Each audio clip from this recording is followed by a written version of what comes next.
Welcome guys, welcome back to another episode. Welcome to our new subscribers. I've been seeing there have been new family members coming in. You guys are my family, remember that. So welcome to the episode. Today is Thursday. Every Thursday at 2 p.m. we discuss anything to do with the society here on the Myles Show. So today is a friend of mine. He had come last season and he talked about youth. That time he was vying to be an MC in Kawendani, but that time it was during the by-election.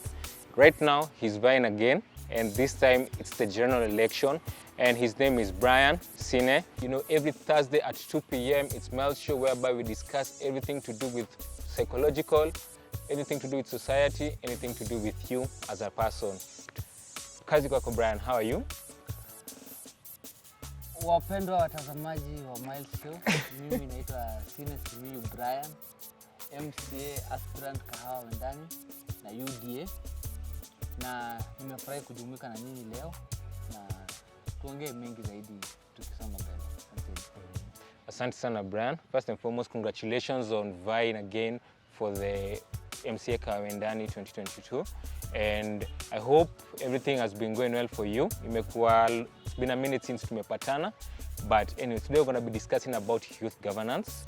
And first and foremost, I'll start in asking you by what is youth governance first and foremost? Okay, asante sana Myles. Youth governance, kwanza tuko na governance na tuko na youth. Youth ni mtu, according to our constitution which was promulgated in 2010, youth ni mtu ako 35 years and below. Governance ni ile uongozi katika serikali. So youth governance ni ile kijana ambaye ako zaidi ya miaka 18 mpaka chini ya 35 na anataka kujitolea katika uongozi. Sasa a good example ni kama mimi ambao nimetaka kujitwika mzigo wa kusaidia society yangu kutoka hapa mpaka pale, na niko katika hiyo age bracket, nataka kuongoza ama nikuwe mtu wa maana katika hii serikali yetu na kuhudumia wananchi wetu. Hiyo katika uongozi ina political capacity. Sasa that is our youth governance. Okay. First and foremost, I would like to let you know that right now we have new subscribers.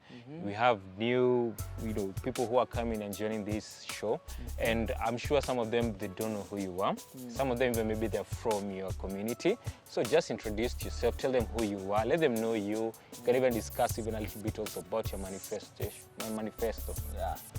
Okay, thank you.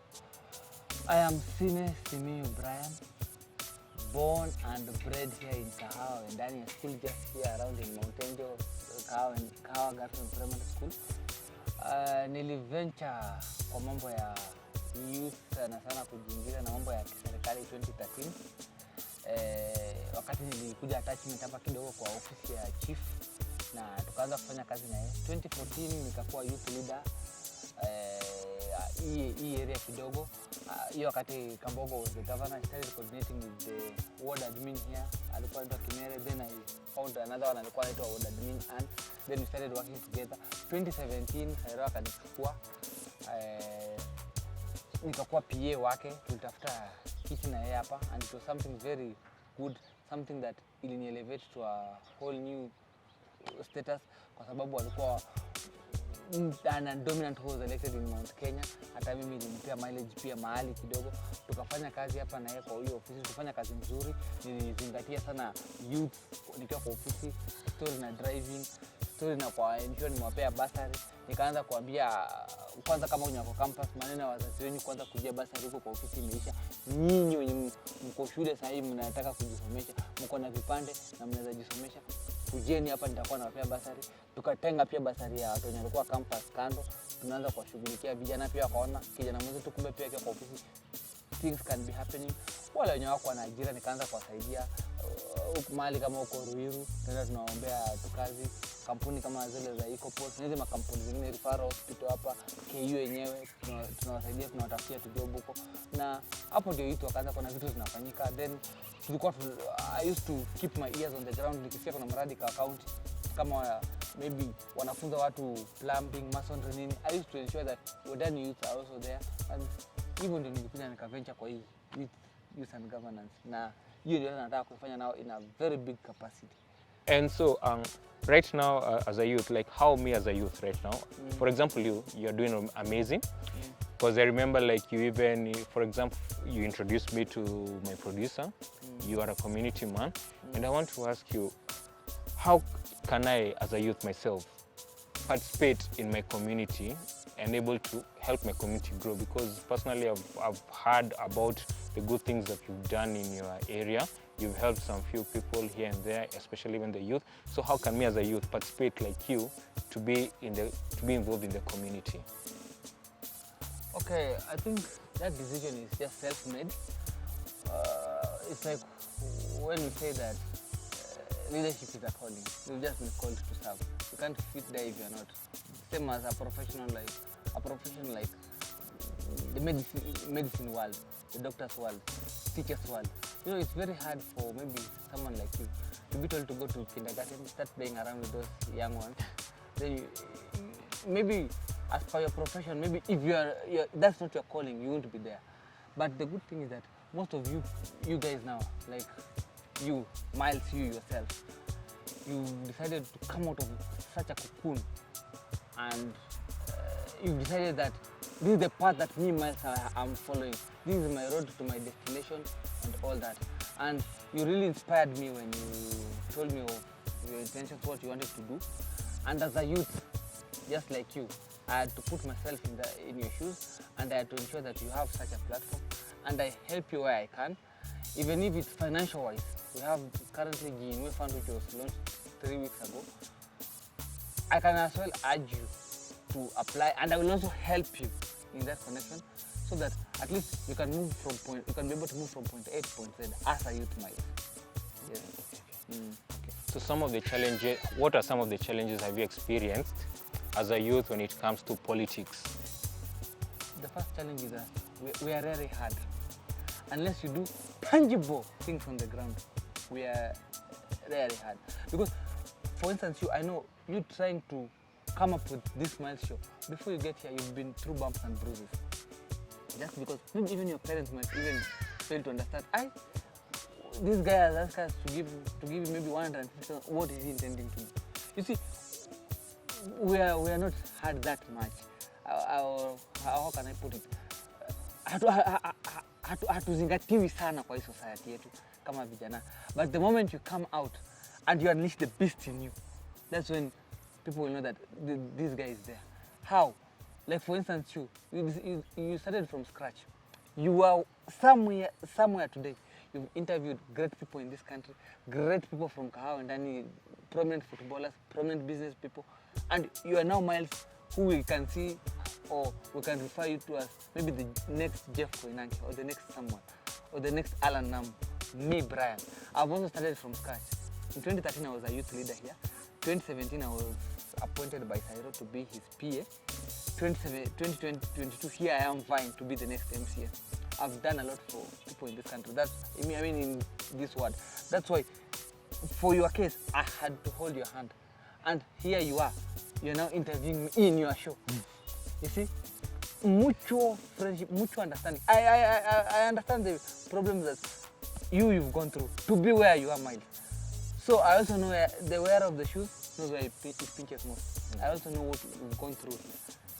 And that's why, if I come today and I say that I want to vie and be an MC in Kahao and Dani, I will base my manifesto like 30% on youth and women, because I know the struggles that youth are going through in this world. I have to be there for you guys, because I've always been there. Like for instance, I have young boys who play football. At the end of the day, after playing, they have nothing to eat. What do I do after they've finished from home? Even when they're in high school, I have to make sure that these kids get bursaries and they are not thrown out of school. Number two, I have to ensure that after school, this boy attains something, or this girl, maybe a driving course, a computer course, he or she has to do that to be fit in the modern society. From there, work. If he's fit to go to university, I need to support him in terms of ensuring that he has fees, he's not chased out of school again. Or if maybe he didn't do that well in high school and intends to go for a technical course, I also have to support him. If not, ensure that he secures an employment somewhere where he can be getting his or her daily bread from. That's why I've gone an extra mile of going maybe to KU, KU as an institution, KU referral hospital, some companies in Ruiru, I go and ask for employment for this young one. They are now somewhere. They can be able to sustain themselves. They are not borrowers. Yes.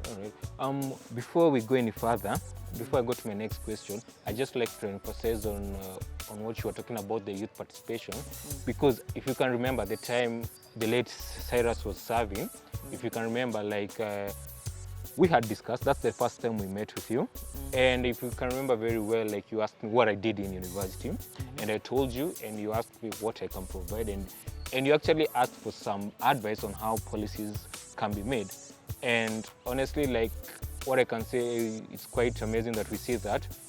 It's so hard, most of our leaders don't hear the voices of youth. But with you, I've seen that whenever someone stops you, no matter the age, you try and talk to them and have a listen and try and help where possible. So I think that's quite amazing. But in your case also, right now you are in a political party, and in that political party, do they ask, are you just a member, or do you also participate, in terms of trying to make policies, trying to give advice where possible on how to help the youth grow? Do they listen to you when you go for those meetings, for example? Yes. I'm in a political party where the youth have a voice. I've sat on one-on-one with the DP in Karen, and he asked us, we were around 100 and something youth who are currently living under the UDA umbrella at that time. We told him of our plight, of what we were going through. He supported us even before our nomination. As youth alone, that this is the age bracket of 35 and below. I'm going to address these issues that you are facing before nominations. How? Maybe you can provide money, some small amount of money to hold you on the ground, some small amount of materials, and even when it comes to party, in terms of our, in our party, in terms of our ground survey, they decided to do this, that youths should be given an extra funding in terms of their campaigns. Youth should not pay same as adults, as those who are above youth. During our nominations, like I paid 25,000. Any other youth and women and people with disability, it was just none. But all those below, above 35, they were paying 50,000. You see, we are already in that party. We have been considered. Even when we go for meetings, even with our current aspirant governor, Dr. Matangi, he always gives everyone an equal platform. Then he says that it's now time to hear at least from a woman and then from a youth. We are given that chance to air our grievances, to air our views. Okay. He should come here and we should let him know how the youth are suffering and let him know. So when you talked about how some of the challenges that the youth experience in the community, like I can start with you off where like there's so much cases of drug abuse, suicide in the community. Like what are some of the things can you help to deal with such issues in the society that actually does not help the youth in growing themselves, but it destroys the youth in the community? What are some of the things that how will you deal with some of those issues like suicide and drug abuse in the society? About suicide, me, I always believe in this saying, problem shared is half solved. And since most of we, the youth, were not being heard, that's why you find someone ends up being alone, you sink into depression and you end up committing suicide. But once you are given an equal platform to be heard, such cases will be 1 in a million. They will be very rare. When it comes to drugs, that's when now most of these peddlers want to use us, since we are naive. They want to take a 20-year-old boy and a 23-year-old boy who has been unable to make both ends meet in Nairobi. You came here to hustle, you came here to study, then things are not, your mathematics is not adding up. You find that he now decides to give you another leeway, where he tells you that, you see, if you sell 10 rolls of bank for me, I'll be giving you 2,000. You'll be able to pay your rent. You're living in a bed here. How much are you paying? 6,000. I'll be giving you this to finance yourself, to cater for yourself. That's when you find that our youth is now sinking into drugs. Because you're taking advantage of this young boy or girl. Same as to prostitution. Even here in Tao and that, our young girls are venturing into this business. Why? It's because, one, when it comes to employment, the youth are nowhere to be seen, even in the government world. Apart from the corporate world, because most corporates are, at least they're involving us, they're engaging us. But in the government world, in our national government, you find that it's still kazi kwa vijana, pesa kwa wazee. You find that this young girl has finished school in KU. Back at home, it's all, everything is operating at its worst. You can't even go back to that village. Because one, maybe the parents might start mocking her kupeleka shule. Umetoka huko. Huko Nairobi unashinda kujitafutia kazi. Kuna vitu kama hivyo. Then you find that this young girl decides to stay here because of even the challenges at home, he's unable. She's still unable to go back there. Or he's unable if he is a boss. Okay, they are unable to still go back there. A boy might venture into drugs or crime, start being an armed robber. A girl might go to prostitution or start doing funny things. Because I've seen most of these young girls who have been caught in bars dragging men with the so-called Michele tablets and whatever. These are young graduates, 30 years and below. I'm not seeing old women being caught. These are young girls. They're just trying to make both ends meet. Why? Because the government of the day is not giving them a chance to hear their plea. Such things. Yeah, speaking of that, like, because you've talked about like because of unemployment and all, you've just reminded me there's so much when you look at the jobs, yeah? There's so many jobs, applications, they require experiences. Like, if you finish university, what experience do you have? So, like, you see, right. That's some of the challenges that we have. That job with the description, they tell you 6 years experience, 10 years experience. You're fresh from campus. The only thing that you ever did which elevated you is that maybe for me, I was in Kenyatta University, School of Health Sciences. I did nutrition and dietetics. I went to the DAB for 3 months. I again later went to Madare for 3 months. That is the only internship or attachment that I did. Then you ask me for an experience of 5 years, 6 years. Where the hell do you expect me to have got all that from? It is such thing. Like, what is the point of that? Because I don't understand. Is it that as a youth you can't do anything because that's kind of what they're trying to, not only in terms of governmental work or jobs, but also jobs generally in this country. You can find, like, it's rarely can you find a job opportunity that it's below 5 years, maybe 2 years. But now you see, if you're fresh from university, or even not only university, you can even do diploma. You see, diploma, like, there's not so much you can, like, there's not so much, to be out there. So why is it that they don't like giving the youth this opportunity? Is it that they don't trust us? Is it that they think that we are a joke? But that thing is still with the government, but not in the corporate world. I can give you a few examples. Hiyo kasumba ya ajira bado kutuna hawa serikali ya county na serikali kuu. It's not in the corporate world because one, the equity has wings to fly. They employ people who have been beneficiaries of wings to fly at the age of 21, 22. What is this for? You can't be at 22 or 23, then being elevated to be a manager. You start from somewhere. You find that this young guy, this young person can go there for like 3 years. Maybe you are like a cashier or something. You're handling small duties. Then after 5 years, you've got some good experiences and you've got some good paper. They elevate you. Then from there, after 10 years, then you're somewhere. You see, they've already prepared you. By the time you are a CEO or a branch manager, you've gained a lot of experience. When you came there, they never told you that you give us first of all a 5-year experience. But now, as you're growing within their ranks, you're somewhere. Same as Safaricom. You find that through M-Pesa Foundation, there are a few beneficiaries from their ranks. They will employ you, give you a good platform, then start mentoring slowly and slowly. In 10 years' time, this guy can be a regional manager. You can be coordinating such a department where here and there, such a thing. Okay. What can Kawendani expect from you once you get the opportunity to be the serving MCA when it comes to the election coming in August, what should Kawendani expect from you? Kawendani should expect one, servant leadership. What do I mean by servant leadership? I'm close to the people. Where you need anything, I'm just right there. Where anytime that you call, the answer is yes. Number two, Kawendani should expect a leader who does a lot of things with soberness. If it is community projects, I need to involve the community. Our people need to know that they own this project.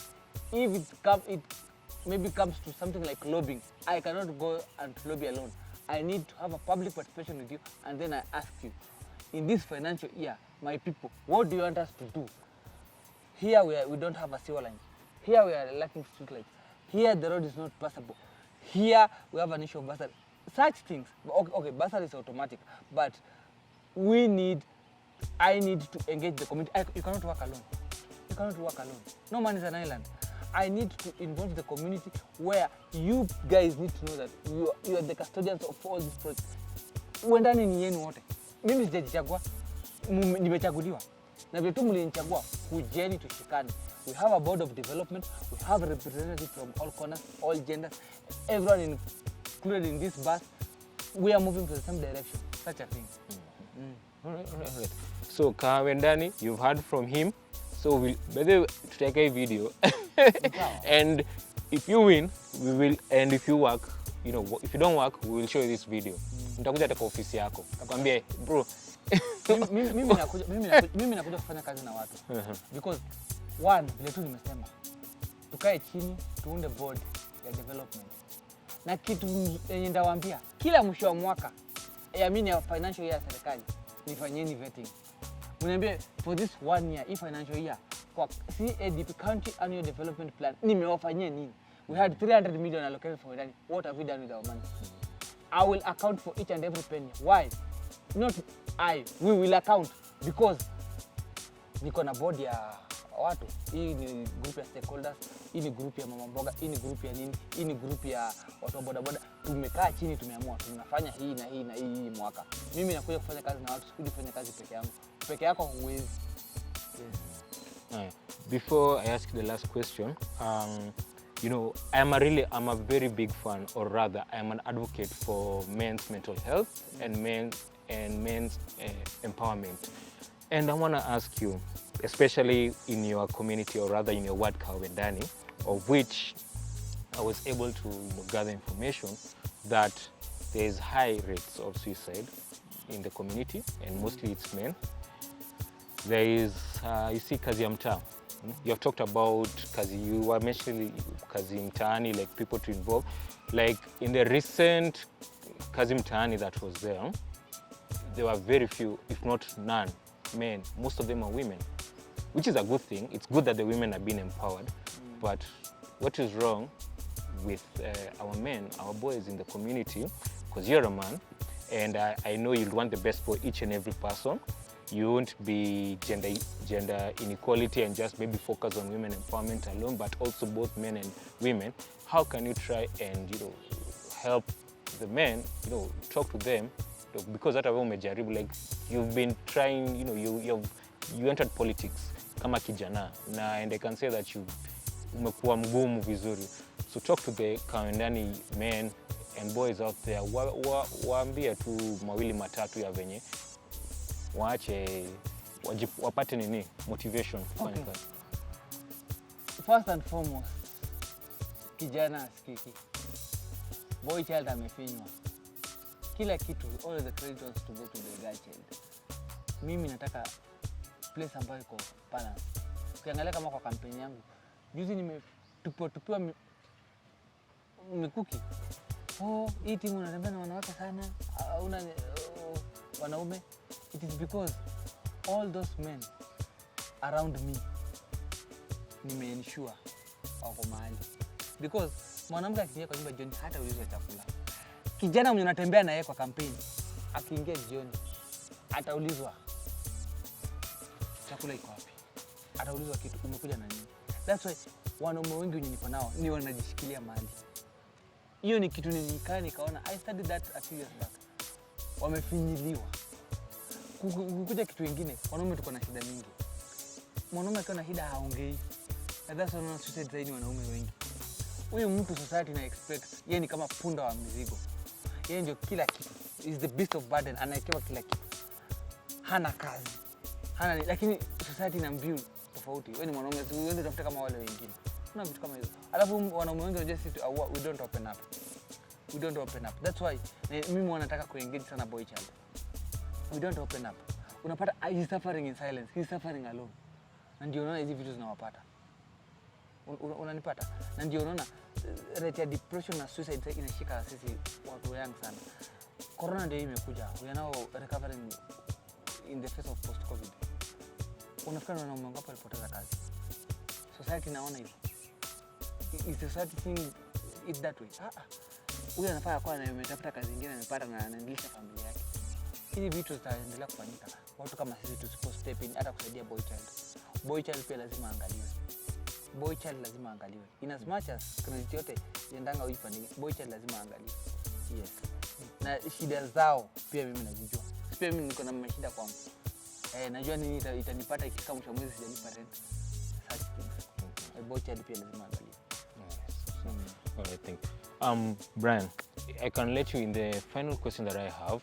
I'll let you, talk about your manifesto, and so that you can, can get to hear the goals that you have, the dreams that you want to achieve in your community. You can let us know about that. My manifesto is very clear, crystal clear. It's not rocket science. Zile vitu zenye zinatupata tu hapa. Zile vitu zina affect society yetu. One. Nimetaka infrastructure. Barabara zetu na ensure zimekaa vizuri. I will lobby and ensure that we also have good contractors. Together with our team, we shall be accountable to each and everything that is happening on the ground. If today is graveling, we will ensure that graveling has been done to standard. Kesho ni kama we shall supervise that mawe mzuri ndio imewekwa ndani. Footpath ndio inawekwa. Yes, I will be sharing the BQ with you. That is in terms of infrastructure. It ensure under your infrastructure bado we have a gated community and our streets are well named. Jemima Road, Mungara Road, SK Avenue. The demarcation of streets hiyo itakuwa pande yetu. We shall do that. Kitu kingine, health ndio ensure NHIF imeshikiwa na karibu kila mtu. Hiyo ni kitu lazima ndio advocate through my office. Aki boda, mama mboga, mtu kawaida, vijana, madem, wote tuko na hiyo NHIF. Because hizi bill nangananga kuwave. Mara mingi mtu akiwa na NHIF ni kuslide tu, tunaendanga kama kila kitu kiko shwari. Kitu kingine under health, ndio ncho tuko na dispensary. Wendani hatuna dispensary. Haitajengwa mbali. Hapa tukaribu ndani primary, hapo kwa kona kwa utu. That's where we had set aside that piece of land to ensure that the dispensary imewekwa. The last time I was in the office, kulikuwa na allocation kadogo. I don't know what happened, but to ensure pia ka dispensary kamewekwa. Hiyo kitu kingine, mambo na recreation and tapping of talent. Hapo ndani primary, to ensure pia tumetengeneza kiwanja. Tuko na story ya ball kahawa ndani. Au vijana lazima to ensure because mpira inashika watu wengi sana. To ensure hapo kwa hiyo kiwanja ya primary bado inatumika na primary, watu wote wa primary, na pia inatumika na public kiwanja ya mpira. Kitu ya pili, sport kama basketball. Tujue tutatafutia wapi kwa hizi one of these utilities ndogo. Tuweke hata kama ni kabro tuilainishe hapo. Watu wako wanacheza hapo basketball. Kitu ya tatu, sport kama volleyball pia. Hapo ndani primary kuna space. Tunaweza miti 2, 3, 4 vijana wako wanacheza pia volleyball. Hii nimewatafutia hapa kwa plot wenyewe haiwezi. Tuensure pia watu volleyball inachezwa. Pale kwa social, we put that whole into maximum use. Already nimefanya hivyo into a maximum use because tuko na watu webo wendani boxing club wana train hapo na wanachezea hapo. Tuko na watu wa aerobics hapo na tuko na watu wa dancing na acting bado hapo. We will also ensure that your social imefanywa pia facelift with the MP mwenye atakuwa hapo Dallas na juu tuongeze pia place nyingine. At least huyu akicheza auto boxing wakiwa juu, auto acting wanaweza kuwa anachukua place nyingine. Na tunaweka hall free to the public as long as we don't abuse it. Hata tunaweka pia TV uko ndani part time. Tunafanya vitu zetu pia kuonyesha mpira na nini. Inakuwa pia kitega uchumi kwa vijana. Ndio hiyo pesa kidogo pia watu wanatumia huko ndani. Inatumika pia ku maintain hiyo hall. Otherwise sina vitu mingi sana ya kugusa. My manifesto is very wide. Those are some of the small pillars tumeshika. Tuko na disability hapo ndani, mjaachwa nje. Wamama tunajua ile shida mnapitia na wazazi wenye mko na watoto pia disabled. They ensure that through National Disability Council food pia inafika wendani. Kama ni mtu ako na albinism, mafuta yake pia inafika wendani. Basari yangu kwa ofisi pia ni allocate kitu hapo kwa watu wenye wako na watoto disabled. Watu wazee pia sijawaacha nyuma. Nimewasaidia nikiwa pale kwa ofisi kuregister hizi pesa za wazee nini. Pia hizo nishikana nyinyi. Juu najua zile changamoto mnapitia ni mingi. Kwa hiyo wakati wa uzee ndio magonjwa inakuwa mingi, ndio nini zinakuwa mingi.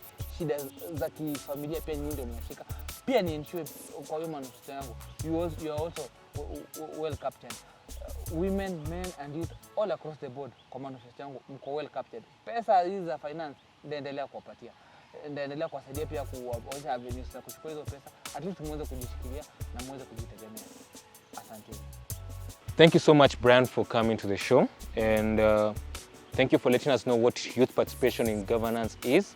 And what I can tell to our viewers out there, if you're a youth and you have a dream, please continue dreaming big. Yeah, help the society, help the community, and help the country as a whole. Okay, I will leave you with one African proverb: the person who carries the water knows the value of every drop.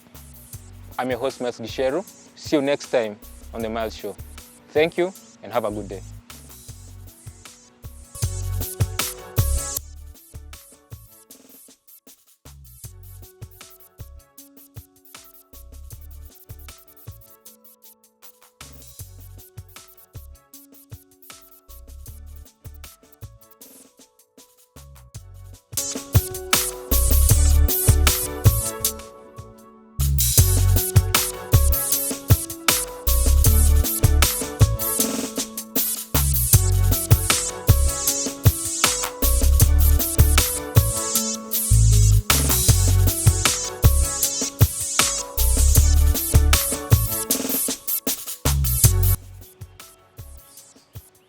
Kwa majina naitwa Sinne Simuyu Brian, mkazi wa hapa Kahawa Wendani, kuishi na kuzaliwa huku.